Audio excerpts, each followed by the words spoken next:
Hello everyone! So today is Laba Day. Ayan, ang mga nilabang ko. Diyan ko nasa likod namin sinampay. Pagkatapos nga ay diretso naman ako pagliligpit ng mga laruan ng anak ko. Di ayan, habang tulog, di kalikar din ako ng paglilinis diyan. Ba, hindi rin nga rin nakakaumay minsan. Talaga naman, Di ayan, pagkatapos ko nga ligpitin lahat, ay winilasan ko naman ng buong kabahayan. Ay kakapagod. Yan, ala sige, walis maigi inday para walang kakalat-kalat. Mamaya pag uwi ng mga tao ikalinis sobra. Kasakit din nga sa balakang, lalo't pudpud na ang pamispis na ginagamit diyan.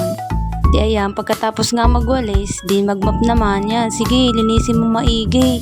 Total ayaw mo din naman na makalat, di ikay maglinis lagi diyan na maglinis.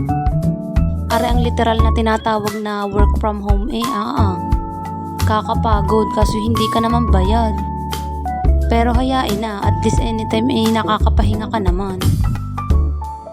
Ayan, malapit na ako. Nandito na ako sa last part. Nasa kusina na ako.